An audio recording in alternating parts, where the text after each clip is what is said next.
I have come here to chew bubblegum and kick ass. And I'm all out of bubblegum.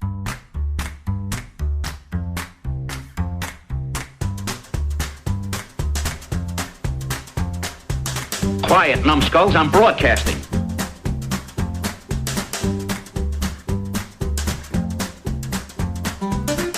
Hey kids, welcome to Grumpy Nostalgia, the Second Look Cinema podcast, the show where we go back to that blockbuster new release wall of our memory, grab a copy off the shelf, we pop in our VCR, and we see what time has done to it. I'm Justin, that's Mike. Howdy. And together we're here to help you navigate all those landmines littered down memory lane. Mike, it's like riding a bike, buddy. That's right. Yeah, well, I was distracted by the image of Roddy Piper as stuntman. I got distracted by a lot of Roddy Piper stuff, but yeah. All right, so the last movie we did, we explored a genre we were really happy about. That was the '80s sci-fi fantasy. We liked it so much, we decided we're just going to stay in that section of the video store again this week. We're going to go a couple rows down. We're going to gleefully skim past Labyrinth and Crawl and Red Sonja to make our way ultimately to John Carpenter's They Live. Yes. From 1988. When did they start calling it like John Carpenter, The Fog, or John? I mean, I guess it started with They Live, maybe, because after this it was like John Carpenter's Vampires and John Carpenter's Ghost on Mars or whatever. I think it's kind of branding, but I also think it's helps with the marketing. It's a little known title, little known stars, and they thought maybe people know this is from the guy that gave you Halloween or whatever. So I think that's kind of where they started. But this is a fun one. This is a cult classic, as the kids say, Mike, and we got a lot to say about it, so we should probably just jump in. Yeah. I've had a case of bad egg rolls tonight, and I'm not quite sure how long I'm going to make it. So. Right. Try some bubblegum, I've heard that. Yeah, I love being old. All right, so this was directed, as the title implies, by John Carpenter, horror icon, sci-fi icon. It's done over 30 films, Michael, including them Halloween, The Thing, Escape from New York, Escape from L.A., but I think his most notable accomplishment is that he made Babies with Adrienne Barbeau, Mike. That's right. I forgot about that. I would take that in my resume over any of those movies. How did he not direct Swamp Thing? That just makes sense now. I think about one of those questions for the universe, Mike. Yeah, so true. Gonna leave it out there. It was written by John Carpenter as well, but he did it under the nom de plume of Frank Armitage. He rarely uses his real name for his scripts. And it was adapted from a short story called 8 O'Clock in the Morning by a guy named Ray Nelson. It's his only literary work. This guy, this is weird. He's more famous for having invented the propeller beanie, Mike. The man that looked at a yarmulke and said, hey, I could put a propeller on that. But that's a true story. He's the inventor of that. So that's his claim to fame, I suppose. I'd go where They Live, personally. This had a $4 million budget. It was released in the fall, November 6th, 1988. November. Yeah, so this was a dystopian film with a lot of social commentary, and there's a lot of people commentating about it, Mike. So why don't you put on the glasses and expose the ghouls that were cast in this movie? Yeah, I love I watched it on Prime on Amazon, and the description of the movie was literally two buddies put on glasses and see things aren't as they seem, or something like that. It's like, wait, that's your overview of the movie? Chatbot down that week? I guess so. I guess that's part of it. Yeah, I mean, it's a little bit more involved, but okay, sure. But yeah, you had the two buddies. One played by Roddy Piper, who's not Scottish, but unfortunately he's Canadian. He's famed, for being the WWF/E wrestler. He was. Yeah. Most of the time, he was a heel or a villain, as they say. He was a famous foe of Hulk Hogan in a couple of WrestleManias. Yeah. And he did a lot of what they call shoots in the Piper Pit, which was like his little backstage area where he would like interview people and do his some of his most famous little speeches, if you want to call it that. Yeah. A lot of that got a lot of the work went into this dialogue too. That's right.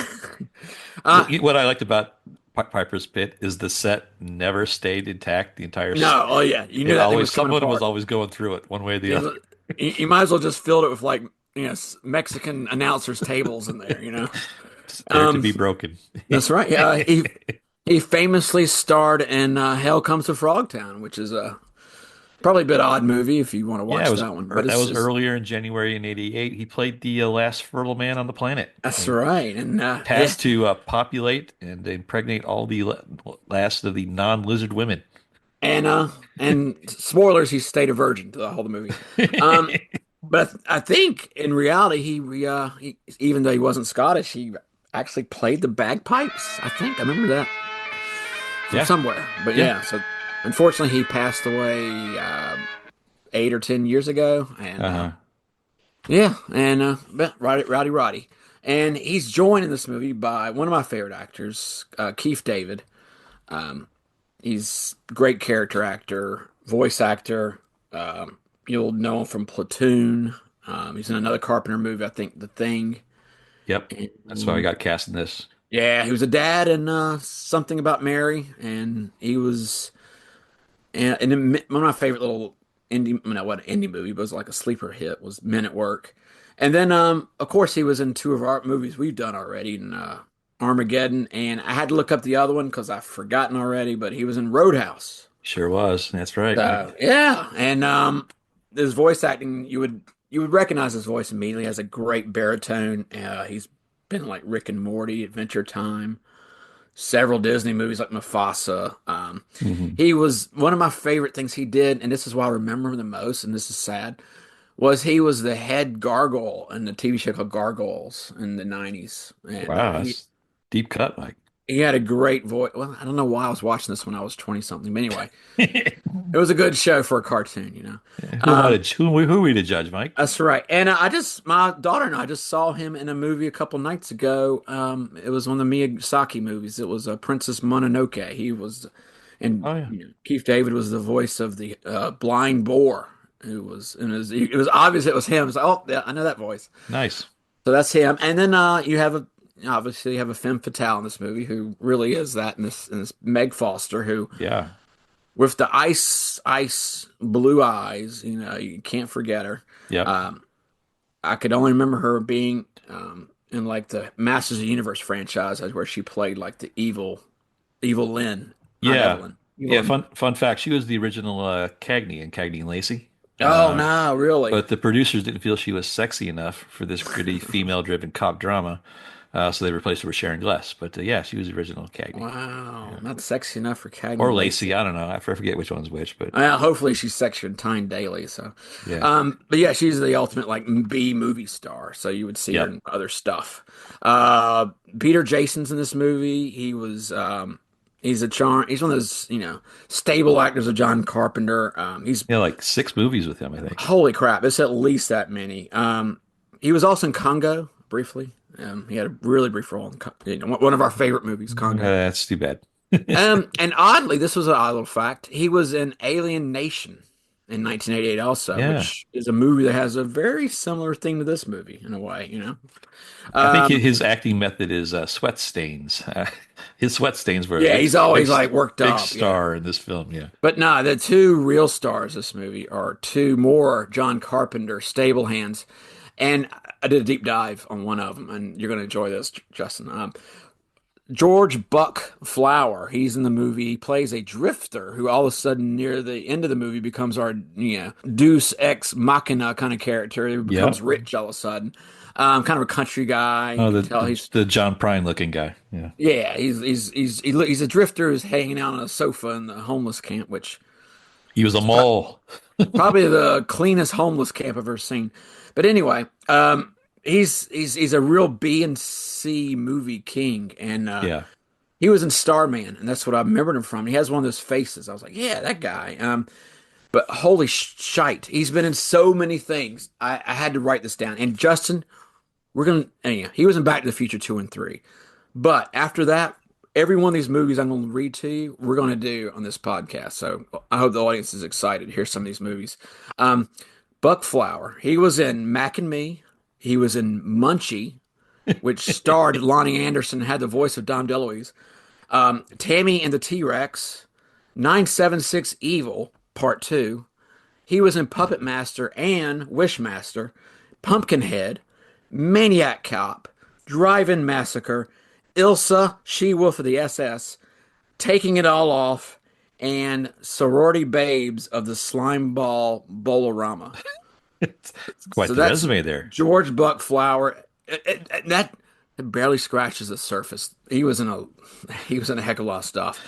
And another John Carpenter regular I want to just briefly touch on because I think some of his scenes got left on the cutting room floor. A guy named Larry Franco, who's like a movie producer. He's in the movie for literally maybe a minute. He's in the credits, but he's one of the gay neighbors of Meg Foster in the movie, and I could not figure what that scene was all about, but all now it makes basically total does sense. is they wave, and then his little partner kind of does like a like a little sashay away, and it's like they're both wearing Hawaiian shirts, and you're like, why were they in the movie? And it was so bizarre. But yeah, he was also in Starman. So there you go. There's your cast. Wow. Wow. Mike did some homework this week. Thank you, pal. You're welcome. Just I had to do it for you. well, believe it or not, there's a few things that you didn't talk about. So I'll bring it up. Of course, you mentioned Roddy Piper. He was the first wrestler in a major motion picture like this. Of course, that made Mr. McMahon very angry, and he ended up quitting. Roddy did for a Oh while. wow. This was shortly after the heels of WrestleMania 3. Mike, this was famous for. He had a hair versus hair match here with Adrian Adonis, who played like an over the top gay stereotype. And so Nah, of he cut course. off all his blonde hair, which was great. It's, yeah, so that's how that went down. His name in the script is Nada. He's never mentioned by Yes, never I never named, hear that name. I meant to but say that. he goes, but it's his Nada. But this was originally written for Kurt Russell because those guys had worked Of together on course. Escape from New York and L.A. But Kurt didn't want to do this one, so they said, let's get an unknown man at the time. So it seemed more of an everyman, and I think it kind of worked out. Another actor here, Mike, that we forgot to talk about is Al Long. Remember Al Long? He is so briefly in there, man. I was surprised. It's a blink and you miss Yeah. it scene during one of You the see him running raids. away, and you're like, you see that Mhm. hair, and you're like, yep, there he is. But this is the Asian henchman that's in every movie in the 90s. He did 45 movies, Mike. He's still alive. Oh, He's still wow. kicking. He's He 72 years dies in old. every. Did he didn't technically die in this one. You always see is him running away. So, Yeah, so we're hoping that he made it. But 72 years old to date and still kicking. He beat brain cancer in 1993. He had brain cancer. wow. And I got to think that was around the time he was in Last Action Hero. There he is. Yeah, And, getting. and I got to think, I certainly wouldn't hope that ice cream cone that impaled the back of his skull didn't contribute to that cancer in any way. But Yes. uh, Oh, I forgot to mention one more cast in this for this movie. yeah. It was the real smart. He's Cy Richardson. He's a real smart ass guy, and he's like a he's the black guy who's testing the weapons. He shows the our heroes the watch that makes people Uh-huh. disappear. He's the smart ass short order cook from Seinfeld that works at Monk's Diner. Oh, wow. Look at you. So there you go. Wow. That's as deep as I can go. I think There you go. There are no small roles, right?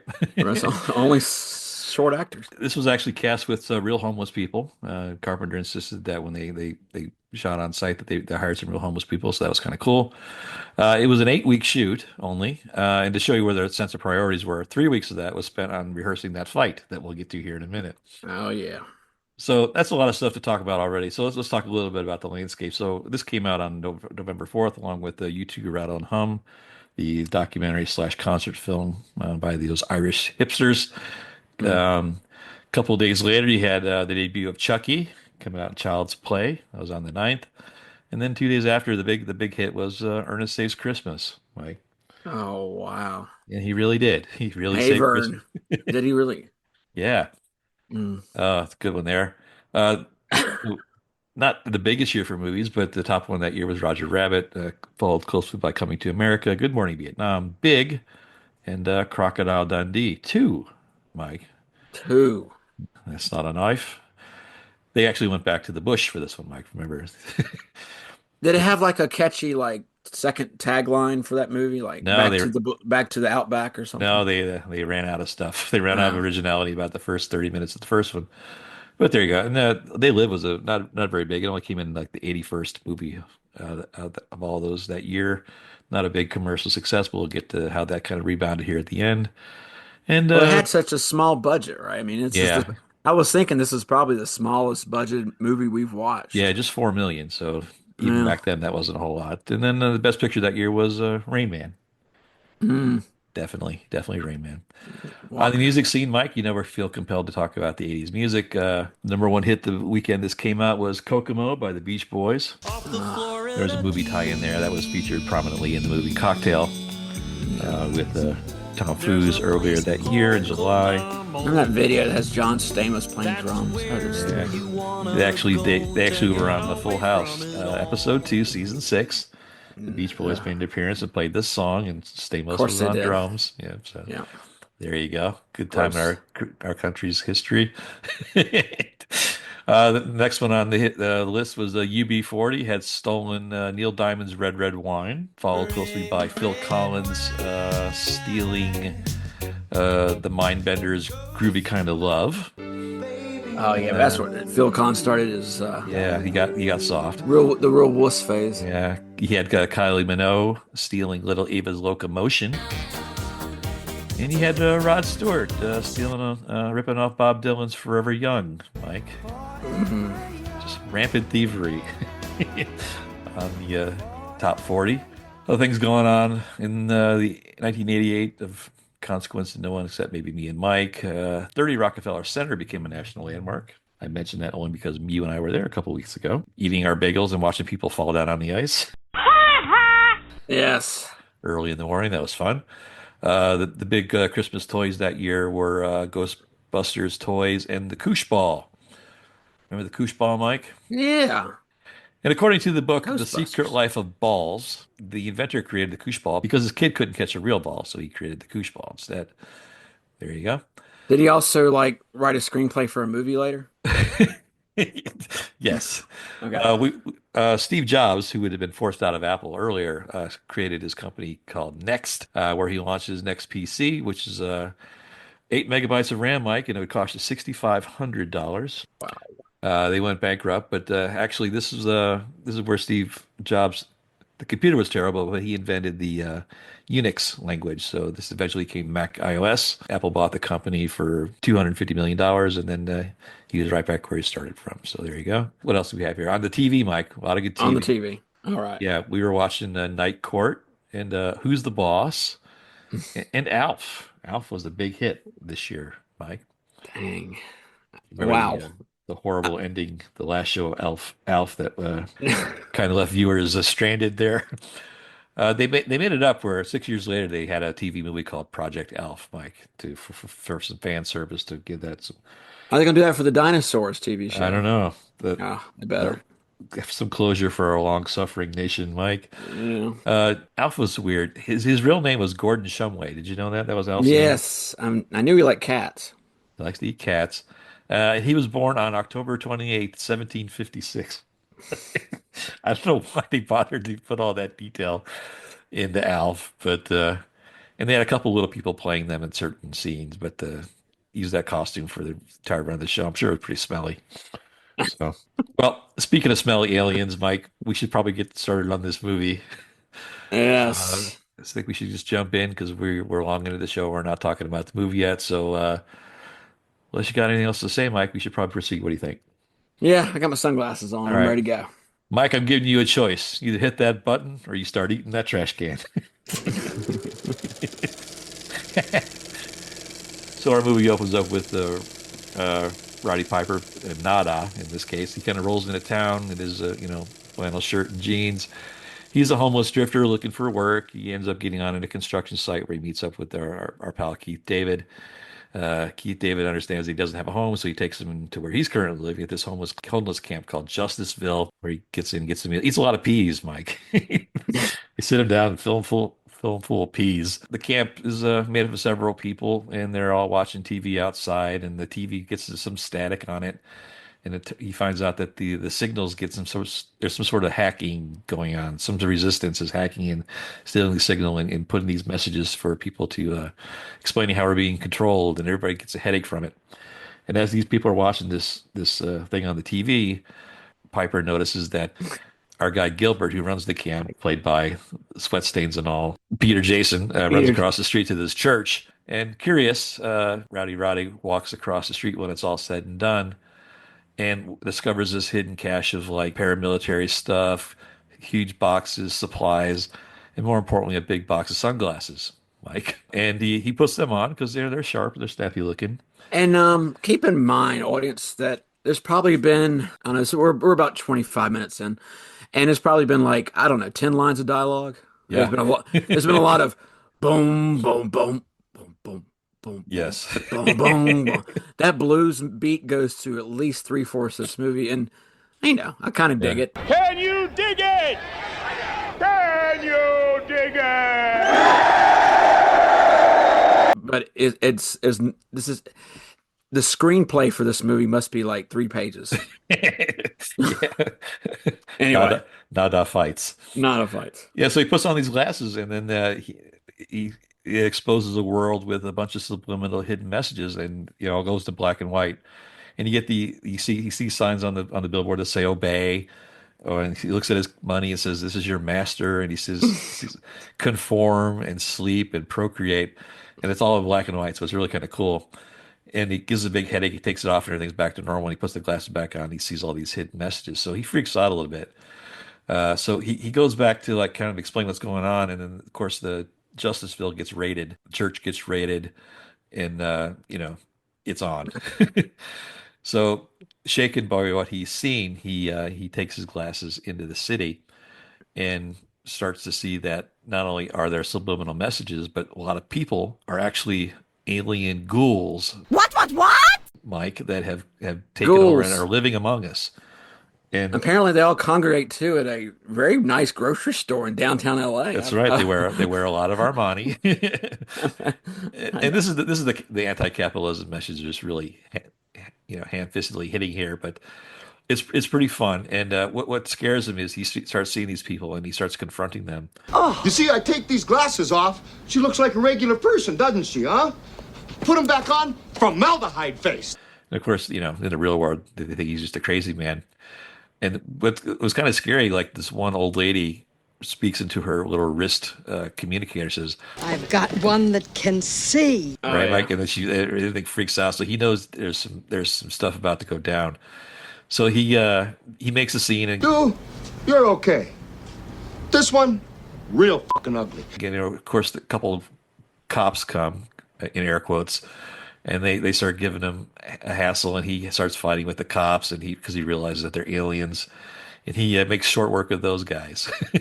And then inexplicably, he reaches into their car, grabs the shotgun, and then for some reason goes into a bank. Backs into it. He doesn't realize Yeah. he's even going into it, and he turns around. He's like, "Oh, I'm at a bank."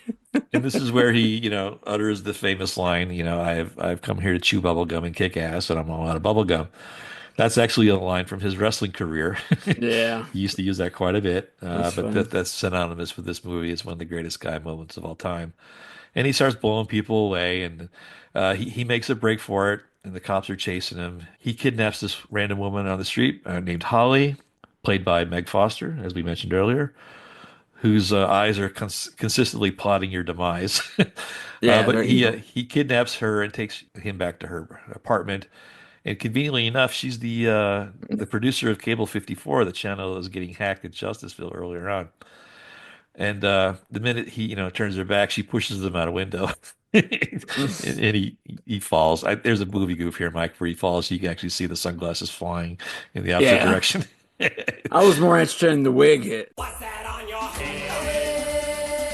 stuntman was wearing. When he Yes, first that put was the that glass. was a great That pulled me away from that it. was a great bewigged tumble for It sure. was. So after that, he kind of staggers back into town looking for Keith David, and he's trying to explain to Keith David what just happened, and he says, "You got to try these glasses on." And then, of course, that is the trigger for probably the most iconic scene in this movie, probably of the '80s almost. It's in there at least, but Keith won't put them on. And something as simple as a request to put on some sunglasses results in what is tantamount to a 6-minute glorious fight scene, Mike. Oh yeah. Just ultra violent because he just refuses to put the glasses on.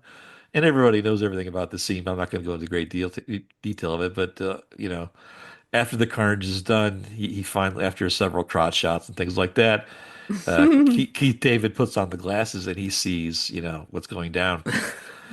So they decide to hold up at this ratty hotel, and they meet up with some of the resistances there, with Gilbert, and Holly's there because she's part Of of the course, she resistance. just Yeah, of course. wanders in. Not Yeah, suspicious at all. yeah. So they're making plans to do their counter resistance to figure out who these aliens are and how to shut them down. And they suspect that they've got some sort of like radio transmitter in the heart of LA, of course, that they want to kind of go in and kind of shut them down. But before they do that, Mike, there's yet another raid where the cops come in and kill everybody.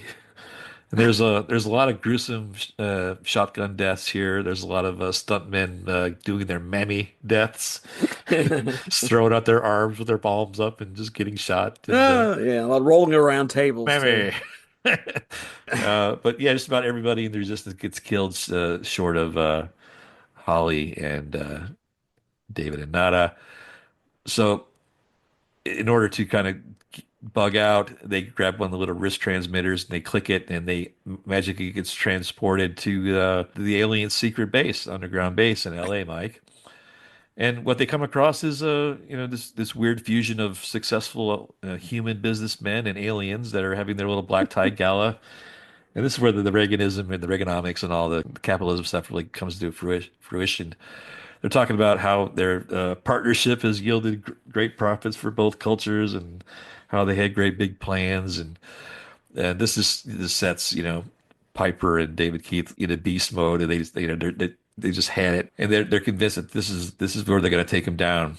And they're looking for ways to do that, and they meet some previous people from Justice Town that they find out had been moles that were giving away all their information, hence all the raids. And they decide they've got to figure out how they can go in and take out this transmitter. So they spend the next 10 minutes or so just randomly killing people that work at the cable company, which is fun. And then Holly shows up. We think that's good news, but it turns out she does a heel turn here, Mike, where she leads the guys up to where they think the cower is, and the minute David Keith turns his back, she shoots him in the head, and then she goes up on the to meet Roddy Piper on top of the building where the transmitter is, with a gun in her hand, pointing it at him, and lets him have it, Mike. But not before Roddy. Yeah, he did. He pulled the James West little That's right. gun out of his sleeve thing. That was Yeah, pretty good. and he shoots up the transmitter, shoots Holly, and she falls over like a dead oak, which is fantastic. Planks that way. There's a helicopter up there that kind of finishes him off, and he gives the helicopter the finger, and then the transmitter blows up.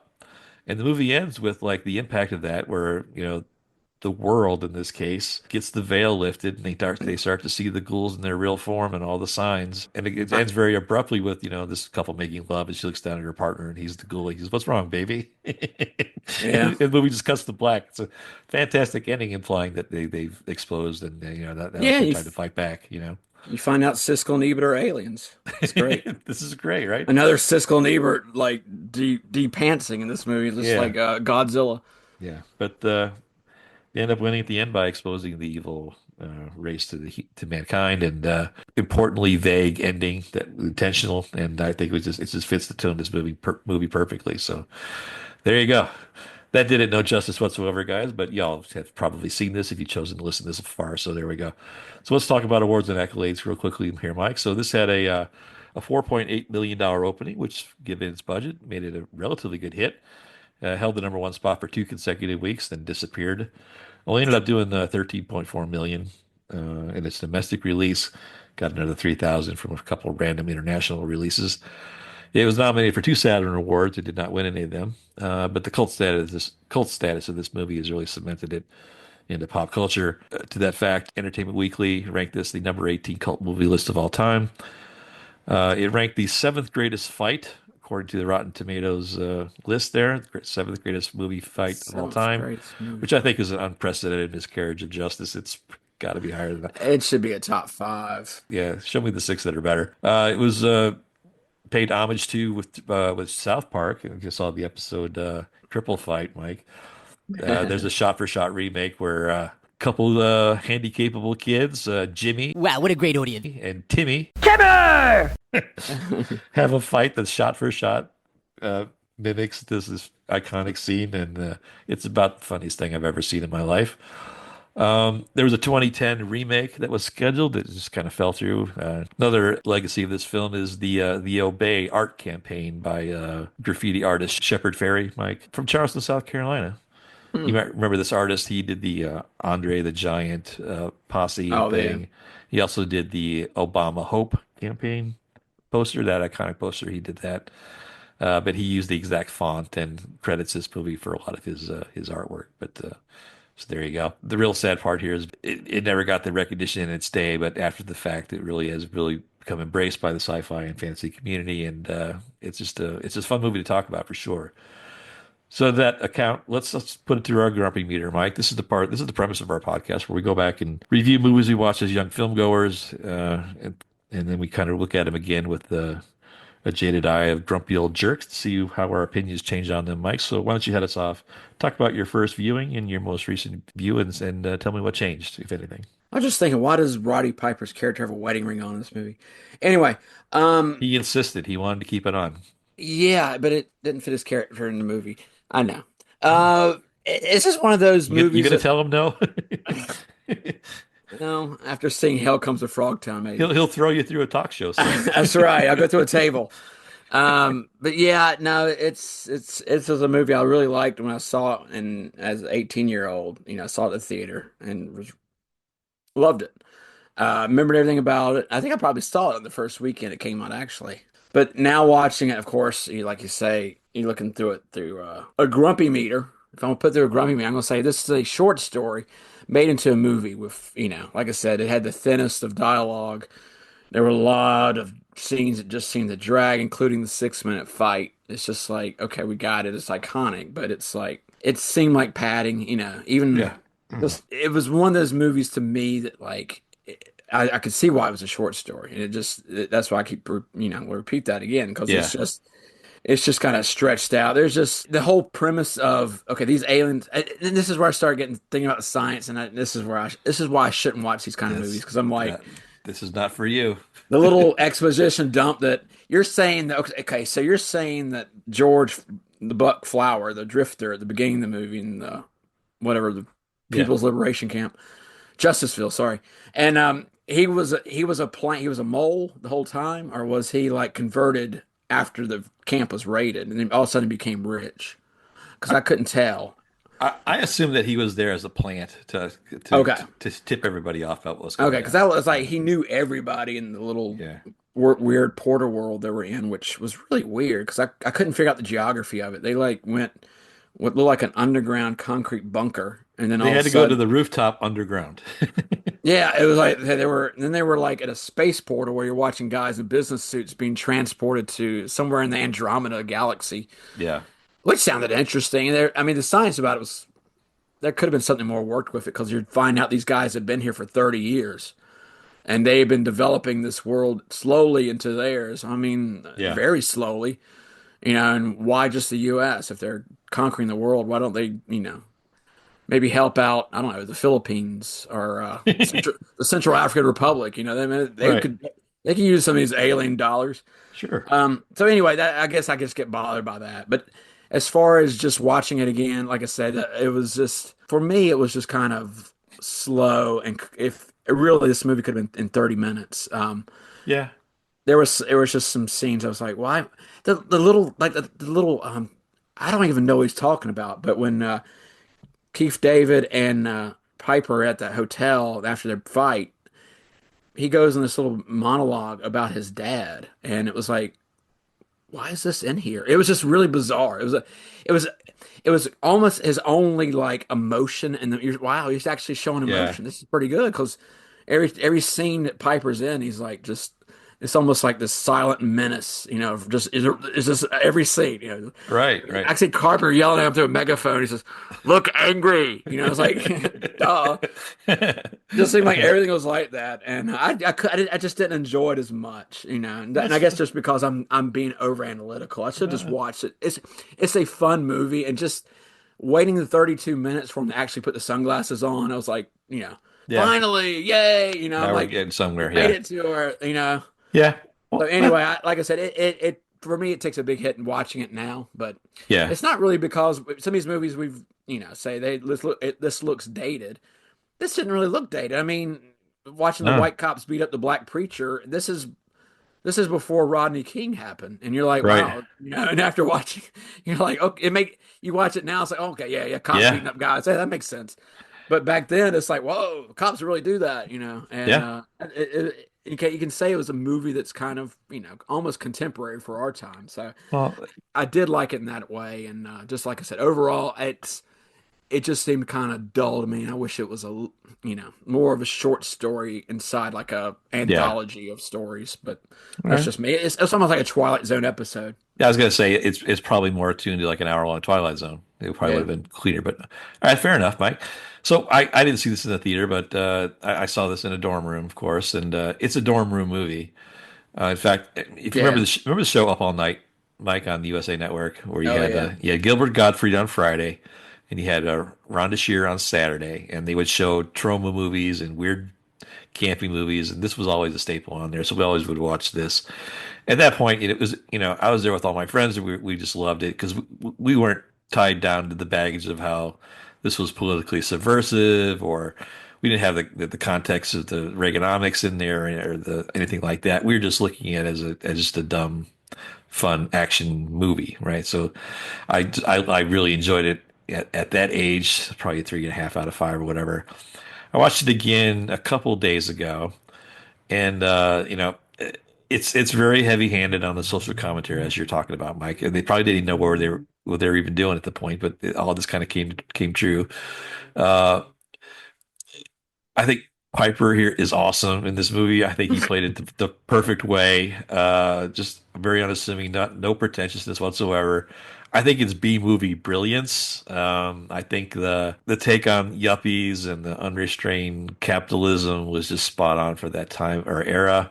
But again, going back to my previous point, it's a B movie, and if it barely had the gas, to your point, Mike, to fill out 90 minutes. But the point was that the nonsensical point of this plot and how greed and how people are willing to accept anything for money, that was the overall, bearing image of this movie. And it comes through on film. They made their point very, very clearly. They hit you over the head with it a few times, but it's just a lot of fun. I probably went up a little bit to 4 out of 5.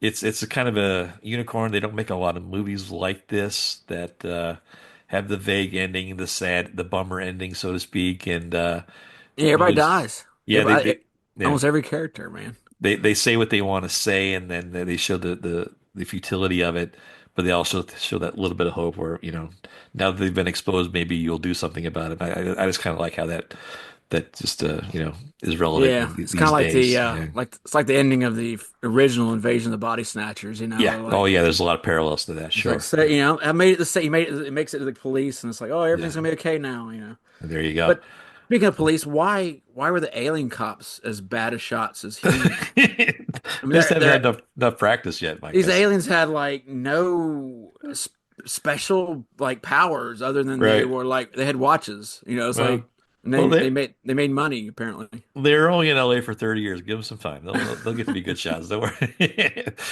But it was just a fun movie, and I kept thinking about the whole time how the time that this was made, in the, late 80s, how remakeable this movie could be. And we're not big fans of that per se, but I just thought this would be one of those things that would be very easy to remake. I'm surprised it has not been remade. So to that point, Mike, for this week's installment of You Just Made the List, pal, we thought we'd roll on with that concept, and we're always bitching about our culture getting usurped by younger generations remaking our movies, but so we've been pretty staunch proponents of not having movies be remade, but there are a few notable exceptions, I think, Mike. So why don't we challenge ourselves to talk about movies that we actually want to be remade? And the reason could be through various circumstances of good concepts that weren't, actualized, or bad actors, bad casting, or the lack of budget or good special effects to tell the story effectively. We've seen a lot of duds that we thought maybe were worth a second shot. So, Mike, why don't we pick a few and talk about movies we want to see remade? So, Mike, why don't you head us off? Oh, the first one's probably going to step on a few toes, but this is a movie that I would. It needs to be. I know it's based in the book, but it needs to be trimmed and explained a little bit better for. I'm not Yeah. going to say for a modern audience. It needs to be explained for anybody, and that would be 2001: Space Odyssey. It's a very obtuse book, but I think a movie that handles the material a little bit better and has the acid, then doesn't have a 20-minute acid trip flashback of Keir Dullea looking at colors.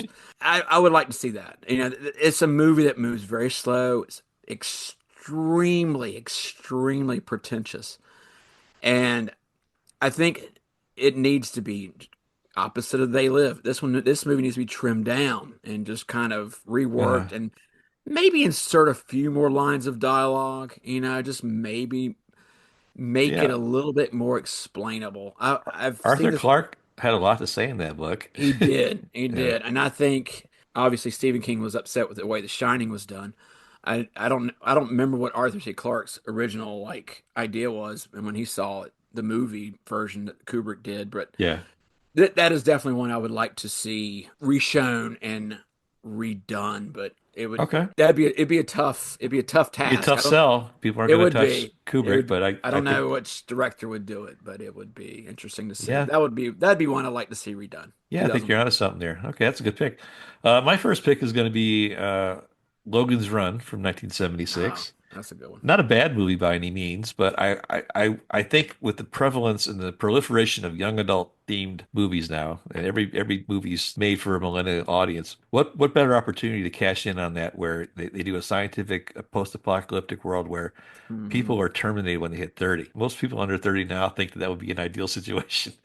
But I could really see this being. I think there was talks of this actually happening. Like Matt Damon was attached at some point, but he got old and all that stuff. But I'd really like to see this classic science fiction tale kind of retold with modern special effects and modern social commentary attached to it to see how that would turn out. But that'll be my first one, Logan's Run. Good one. All right, Mike, what else you got? Again, this next one, I have a lot of hesitancy with this one, but it's the first one that came to mind.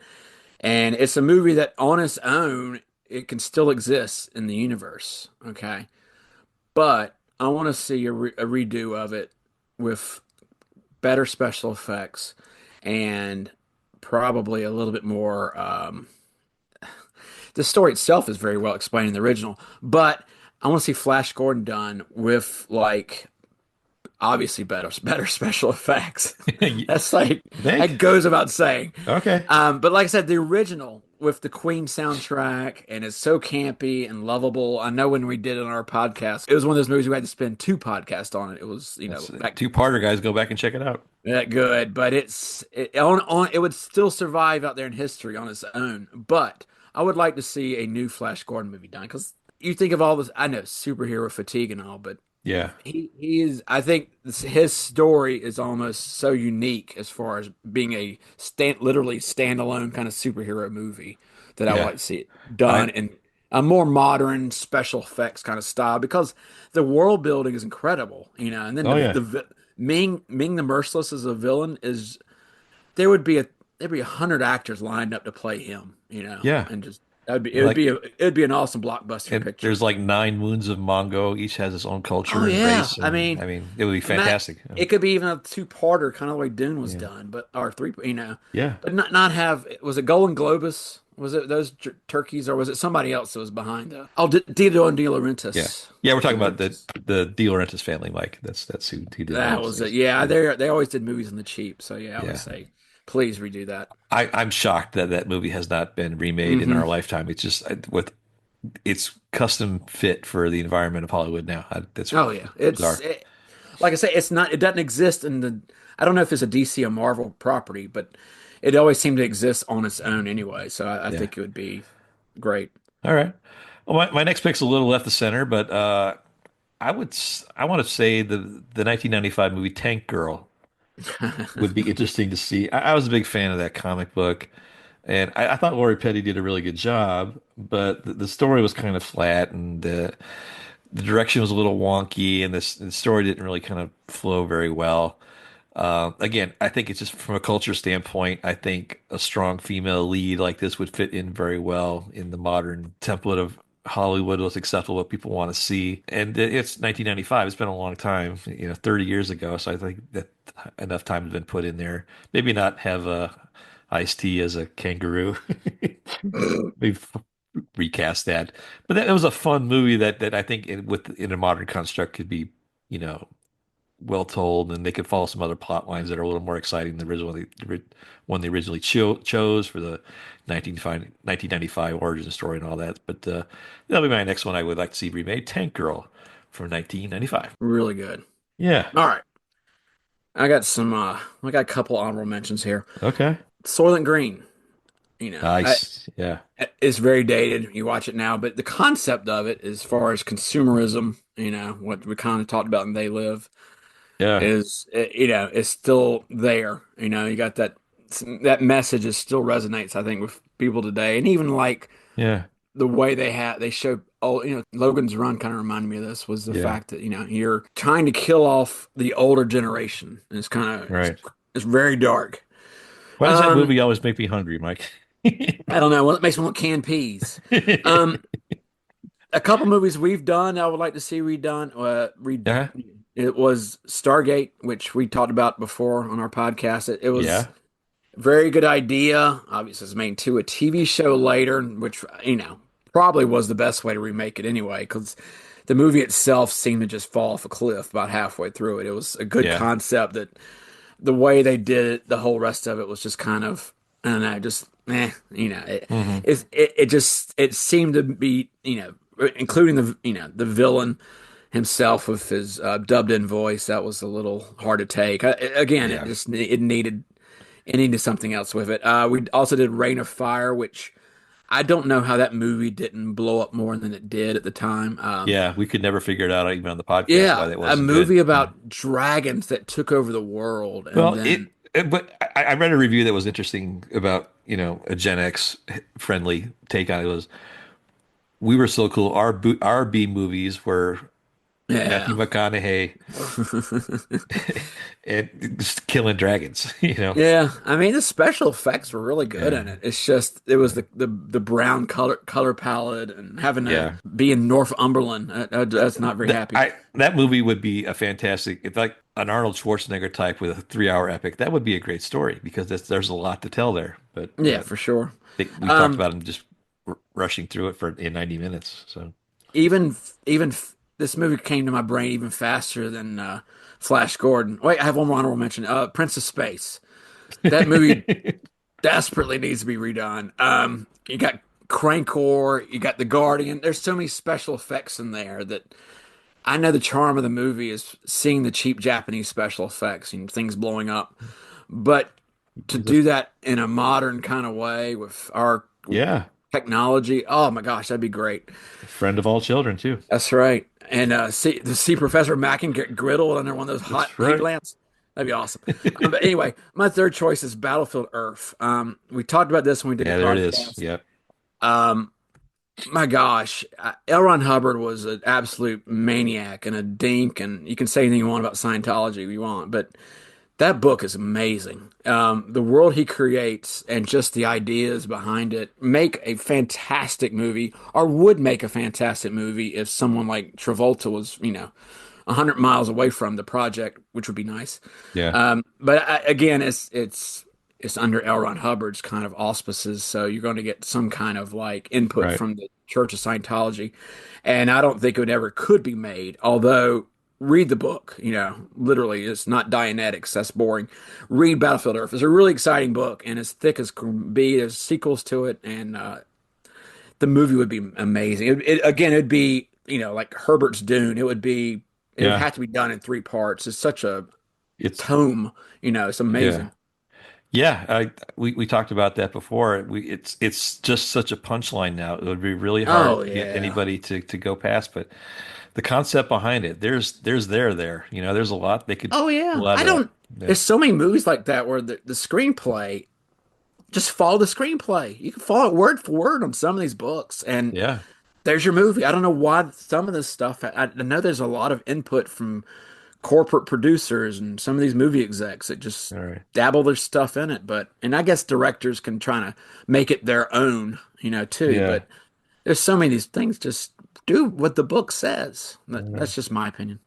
Well, we might be losing him with that, Mike, but let's see if we can rein it in here. So Okay. before we do that, I got some honorable mentions too. I think along those same lines, again, The Postman. The Postman's a great story. Just ego and pretentiousness got in the way of that one, but that's a great story arc that could really be fleshed out.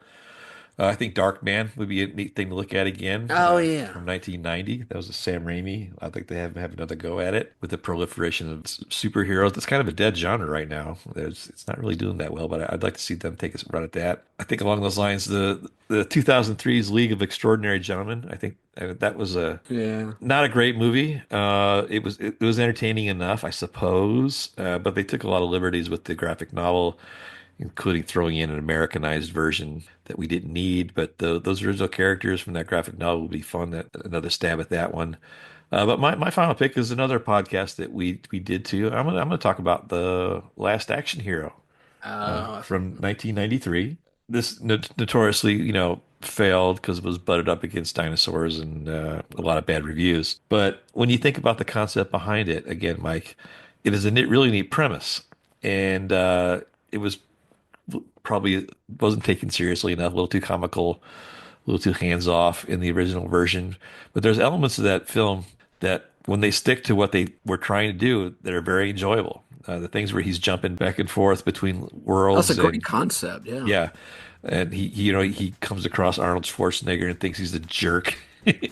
But there's a lot of neat stuff when the movie remembers what it's supposed to be. It's very good. But unfortunately, in that film, that was not hardly the case for most of the movie. But I'd really like to see someone take another stab at that, and maybe with somebody a little less iconic than Arnold Schwarzenegger. But to see how that would work, that would be fun. Agreed. So there you go. Okay, well, those are the movies we wanted to get remade. There's probably more, but those are the ones that came to our head first. And we're running out of time here, so we might want to start wrapping it up. So if you like what you heard here for some reason, you can check us out on Instagram, where it's Grumpy Nostalgia. We have a YouTube channel that features some of all of our audio podcasts, but there's a few video podcasts here. You can check that out as well. If you feel compelled to send us a comment about how good or how terrible we are, you can send that an email through nostalgiagrumps@gmail.com. You can check us out on all the podcasting platforms, and if you do, please rate and review. We don't ask you guys to do that a lot, but that's a surefire way for us to grow our show. That really helps with every base algorithm that lives out there. So rate and review our show once in a while, guys. We would really appreciate that. So Mike, anything else you want to say before we get out of here? I Wear My Sunglasses at Night was recorded by a Canadian. All right, Mike. So life's a bitch and she's back in heat. So it's time for us to get out of here. So for Mike James, this is Justin, and we will see you again next time. I don't like this one bit. Not one bit.